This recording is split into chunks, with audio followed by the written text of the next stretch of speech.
Hi, this is Tamika Chambers with Create a Generational Love Cycle. And as you know, the month of October is National Domestic Violence Awareness Month. And it is a topic that is dear to my heart. I've served on a domestic violence committee. I've written about domestic violence and its link to my childhood sexual abuse. You see, in 1975, the year of my birth, my mother told us that my father changed. He changed for someone who was happy to do things for her, cooking for her, whatever you want, I'll get it, what do you need, to I'm not available, to drinking and other things, including physical, emotional, mental abuse. That he was a different person. She says similar to Jekyll and Hyde. And so, as far as the memories about my father, I remember seeing a kinder side of him. When he advocated for us when the neighbors were chasing us after we teased them. They chased us into our apartment building, and he was there to open the door before they got to us and let us back into our apartment. I remember one day sitting at the kitchen table in our Memphis apartment, and I must have said something about a bone or in my throat. And my mom, I remember her just, yelling to my father, "Tamika has a bone in her throat." And my father rushed into the kitchen, swooped me up, took me to the hallway by the bathroom, and he had instructed my mother to get him a slice of bread. And he fed me these tiny bits of bread and just kept encouraging me that you're going to be okay, right? And so at some point I forgot about the fish bone in my throat, and I just looked at him, my father, in awe, thinking, wow, he's kind. He's being really kind to me. And so I know now why I was in awe, because I had seen a different side of him. One day while riding in the car with one of his family members, she at that time had owned a daycare. And I just blurted out the words, "Daddy abuses Mom." And she was, in her trance, driving, eyes on the road. And as soon as I said that, she said, "What did you say?" What did you say? Not mean, just kind of, what did you say? And I said, I stood up a little taller in the seat. I was like, okay, she listened to me. She's going to listen to me. I said, "Daddy abuses Mom." And that was it. No reply. She just continued driving.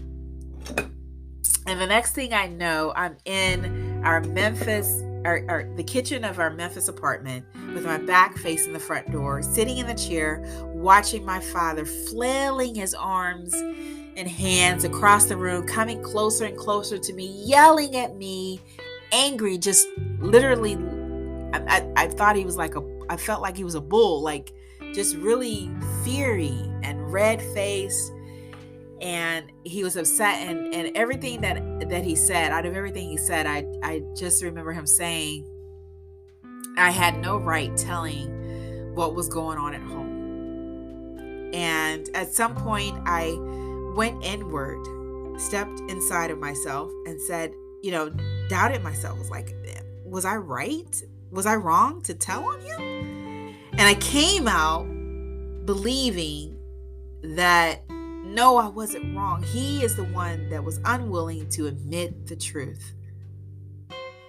And I said, abusing someone is wrong. One side of the room, I saw fear. On the other side, I saw rage, anger. Just balled up fists and red face. And my father that day slapped me. And that was the only time I remember my father hitting me. And so at some point, months or so later, my mother, she left my father. She took us. We left and went to Illinois to live. And that's shortly after that, my abuse started. And for 4.5 years, I kept a dark secret of my abuse. The reason why many of us, or including myself, and I'm just talking to people over the years, somehow, somewhere our voice was stifled. That me, including myself, I felt confused. I felt like I didn't know what was on the other side of the door if I told. And those seeds of doubt had taken root, that I was just kept waiting it out to see if they would change. And my mom even told me years later after the abuse, she said, he didn't change, so I did. And eventually I changed when it came to my abuse. And I said no, and I left. Often when we're in abusive relationships, we feel that we deserve it. That, wait a minute, I'm going to make it right. I just don't know how. I'm going to do it. I just don't know how. And we're blaming ourselves. The longer and longer we allow someone to disrespect us through name, action, the more those seeds of hate and violence can grow within us. That everyone is fully capable of love. Everyone is fully capable of anger. And everyone is fully capable of violence. And we have to be true to ourselves in saying that what someone does, what we continue to allow someone to do, we not only teach them how to treat us, we're teaching ourselves how to treat ourselves. Because quickly that you're stupid, you're a B word, or they hit you, then we start to internalize that hatred, and we could take that out on ourselves and beating ourselves up and staying in a relationship that they beat us up because we feel that we deserve it. We feel that we are not worthy of respect. We're not worthy of honor. We're not worthy of being called by our name. That we stay in relationships that basically often sometimes is a reflection of how we even feel about ourselves. That I thought I was unworthy, that I thought I felt confused because I didn't understand that I deserved better. That even I had the courage to speak up for someone else, I didn't have the courage to speak up for myself because I didn't know. And when we put our children, speaking of a child of a domestic violence relationship, that we're teaching our kids that it's okay to have someone to disrespect you with words, that it's okay to be beaten on by someone else. We're continuing the cycle of pain when we allow ourselves to be treated less than who we are.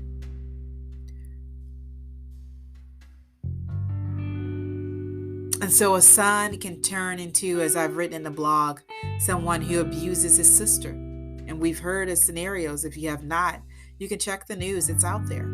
Sons abusing their sisters, or even their brothers.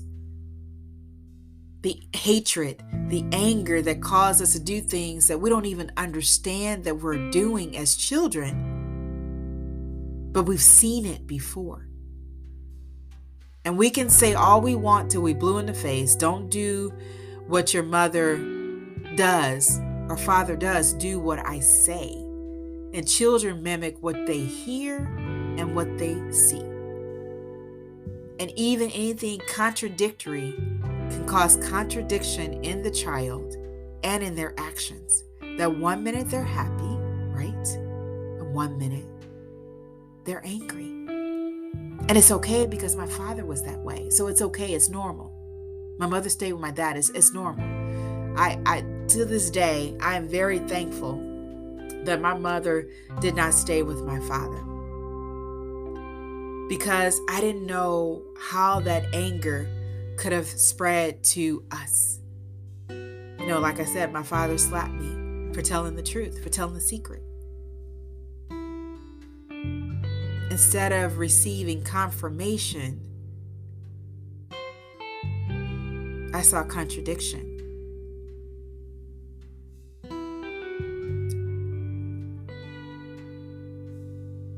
And so the way the shift happens when it comes to domestic violence is that we realize our self-worth. We realize that we deserve respect. We deserve to be called by our name. We love ourselves so much that we refuse to be a part of pain, to be in pain. It's one thing when you're doing something about it, because anger is not real power. Anger is an illusion. It is false power when it is projected on someone else. Projecting pain is not real power.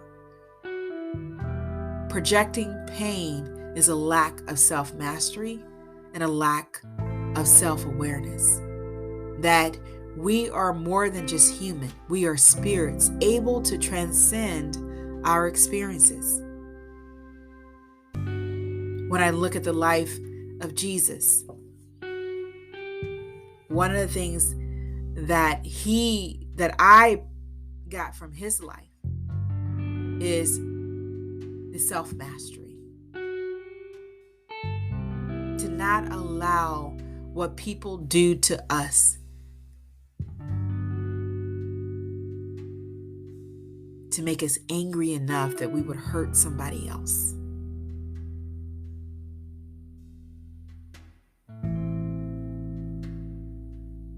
Abuse, we can stop abuse by showing our children, by first being aware of our own emotions and feelings and showing them the proper way of dealing with it, which is taking a time out, which is seeking professional help, which is expression in a safe way through writing, journaling, talking it through with family. You know what, children? I was angry today, but I'm going to take a time out and really get myself together.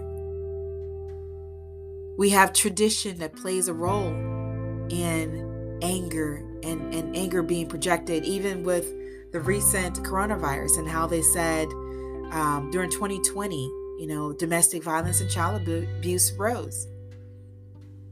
That we have this tradition to say you are less than a man if you don't hold a full-time job and can take care of your family and pay the bills. And people internalize that. And they're hurting because they're not able to hold up to the standard that someone else placed on them. Tell me where in the universal book where it says a man is the only one that provides for his family. We hold ourselves to these expectations, to these titles, to this role and function, that when we're not able to adhere to it, to uphold it, we're angry at ourselves. And sometimes we project that anger out on other people. Hence, domestic violence, child abuse.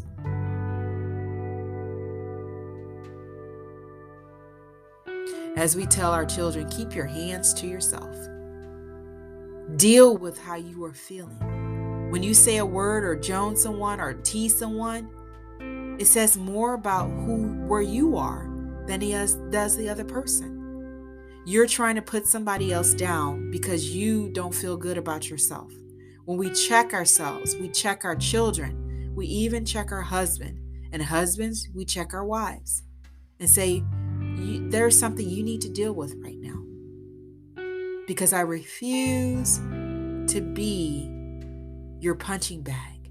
I refuse to be that basket or vehicle that catches all your fire and heat. It's one thing to talk about stuff. It's another thing to demean and demoralize another human being because we're unable to deal with our emotions in a healthy way. We teach people how to treat us, and we teach ourselves how to treat ourselves. And we are fully capable of breaking the cycle of pain by shifting to self-awareness, by shifting to love, by shifting our beliefs and our thoughts, and saying we no longer have to continue something that is not working. What works for one family doesn't work for another. There's no comparison, there's no competition, there's creativity, there's hope, there's faith, there's teamwork, and there's growth, evolving to your higher purpose. What we do directly and indirectly affects ourselves, it affects the people around us, and it affects the generations to come. The shift happens when we say, I have to be the change. I have to manage my emotions. I have to face my feelings. And that was one of the reasons out of that domestic violence, I wanted to face my emotions head on because I didn't want anyone else to experience the pain, the confusion, the lack of confidence in families. I didn't want anyone else to experience that. So I had to be the change that I wanted to see. We become who we do not have, what we do not have. If you didn't have a father that didn't love you, that didn't caress you, that didn't show you how to take care of yourself, you become that person and say, I'm going to love myself and not look for anybody else to love me. You become the change. If your mom stayed with an abusive person, you decide, I am not a person responding to my blog. I am not going to settle for someone abusing me and calling me outside of my name. I am going to break the cycle because the pain is too unbearable. It's too hard, and no one deserves to experience that pain. Then we will see the shift happening. Then we will appreciate the sacredness of the human body. Then we will appreciate the words and how we can use them to edify one another and not tear each other down. We are in this together. The more violence we see out in the world, the more violence can come your way. My son and the daughter he marries, if he marries. My daughter and the son she marries. And then we have a generation and we have a family. And whatever that person, my daughter, goes into the relationship with, her husband goes into a relationship with, they are dealing with that. We break the cycle by creating a generational love cycle from within first, then that reflects outward. There's support out there. I will have some links, of course, to support Domestic Violence Awareness Month on this podcast. But the way out is always the way in. And that is to check yourself, your standards, your beliefs about who you are and what you deserve on both sides of it. Because it's not about blaming. It's about getting to the core, the root of the issue. And Where there is abuse, there is love needs to step in. Love needs to step in. Love thyself. When you honor yourself, more likely you're going to honor other people. This is Tamika Chambers with Create a Generational Love Cycle. You are worthy of respect. You are worthy of love. You are worthy of someone who loves and respects you.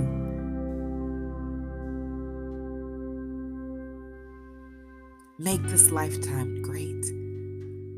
You are still here for a reason, and you can create a generational love cycle.